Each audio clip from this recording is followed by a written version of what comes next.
got so much motherfucking design on right now. Bring it down, bring it back, make it clap. I got 3 old thoughts, I'm a block with it. Bitches on my line, and you know. Assalamualaikum warahmatullahi wabarakatuh. Di sini saya akan menjelaskan tentang teori-teori belajar yang mendukung penggunaan media pembelajaran ICT. Menurut teori behaviorisme, belajar adalah aktivitas yang terjadi dalam pikiran dan hanya dapat disimpulkan dengan perilaku yang diamati. Adapun prinsip dari belajar menurut teori behaviorisme ialah belajar disimpulkan dari perilaku. Koneksi stimulus respon membentuk perilaku, pengaturan memperkuat respon, rantai perilaku sama dengan keterampilan. Pembelajaran harus memberikan rangsangan dan penguatan yang mencapai respon yang dipelajari yang diinginkan. Kedua, menurut teori Atkinson dan Sirpin, belajar adalah menyediakan informasi ke dalam memori manusia dengan cara komputer menyimpan informasi. Ada 3 jenis penyimpanan: register, sensorik untuk menerima informasi jangka pendek atau memori kerja. Adapun prinsipnya ialah belajar disimpulkan dari perilaku. Belajar adalah menyandingkan informasi ke dalam ingatan. Yang ketiga, menyanding dimulai dengan perhatian. Yang keempat, tindakan memastikan transfer ke memori. Yang kelima, latihan memperkuat referensi dan membantu mengingat. Pembelajaran harus menarik perhatian, memberikan jenis tindakan yang tepat, dan menyediakan praktik yang cukup untuk memastikan mengkodekan dan mempertahankan retensi. Teori perilaku kognitif. Teori pembelajaran dibentuk dengan menyediakan kondisi instruksional yang optimal. Jenis keterampilan yang berbeda, misalnya konsep aturan pemecahan masalah, memerlukan kondisi belajar yang berbeda. Pembelajaran mencakup 9 peristiwa pembelajaran yang berbeda sesuai dengan jenis keterampilan yang diajarkan dan pendekatan hierarki, keterampilan yang menyajikan keterampilan sederhana dan membangun keterampilan yang kompleks. Prinsip pembelajaran dibentuk oleh urutan kejadian instruksional yang sesuai dengan jenis pembelajarannya. Belajar adalah proses membangun. Peserta didik harus memiliki keterampilan prasyarat untuk setiap keterampilan baru. Implikasi pada pembelajaran. Kegiatan pembelajaran harus menyediakan acara untuk mendukung jenis pembelajaran.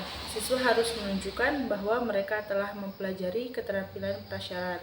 Implikasi pada penggunaan ICT, komputer dapat memberikan informasi yang cepat dan akurat tentang tingkat keterampilan siswa dan menyediakan rangkaian aktivitas yang konsisten untuk memenuhi peristiwa instruksional. Selanjutnya, teori sistem dan desain pembelajaran sistematis. Teori belajar didorong dengan menggunakan sistem pembelajaran berdasarkan pengolahan informasi dan teori-teori behavioral kognitif. Sebuah sistem pembelajaran dirancang dengan menyatakan tujuan dan sasaran, melakukan analisis tugas untuk mengatur urutan pembelajaran, percocokan, penilaian, dan instruksi untuk tujuan, membuat bahan, dan pengujian di lapangan, dan merevisi bahan. Prinsip pembelajaran paling efisien bila didukung oleh sistem pengajaran yang dirancang dengan baik. Sistem pembelajaran yang lengkap memuat tujuan, kegiatan pembelajaran, dan penilaian.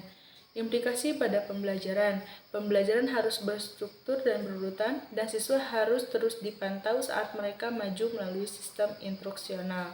Implikasi pada penggunaan ICT. Aplikasi komputer dapat memberikan urutan informasi, latihan, dan penilaian, serta dapat melibatkan informasi yang tepat dan akurat tentang kemajuan setiap siswa. Implikasi teori belajar objektivisme terhadap strategi pengintegrasian media berbasis ICT. Pilih strategi integrasi teknologi berdasarkan teori belajar objektivisme. Yang pertama itu, keterampilan dan konten yang akan dipelajari didefinisikan dengan jelas. Pertama itu, keterampilan dan konten yang akan dipelajari didefinisikan dengan jelas, konkret, dan tidak ambigu.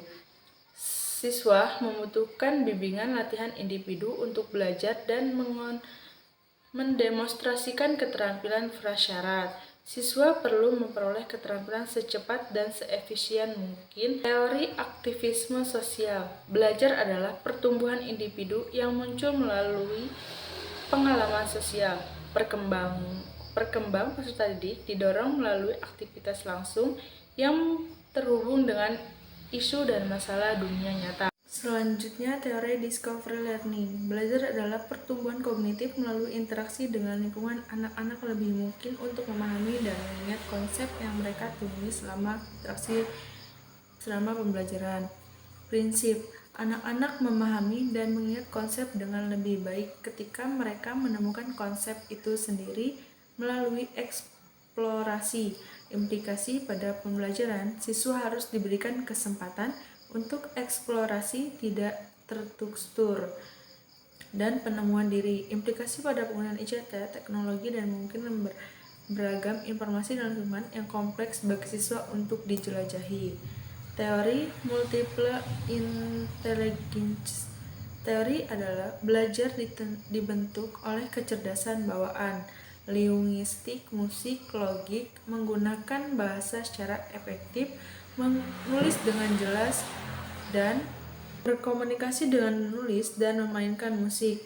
Matematis, spesialis, kinestetik, interpersonal, naturalis, menalarkan secara logis, mengenali pola, merumuskan, dan menguji hipotesis, memecahkan masalah dalam matematika, merasakan dunia secara visual, menggunakan tubuh dan peralatan dengan terampil, dapat mengidentifikasi motif perilaku orang lain, berhubungan baik dengan orang lain, dan membedakan antara makhluk hidup. Sekian, terima kasih. Wassalamualaikum warahmatullahi wabarakatuh.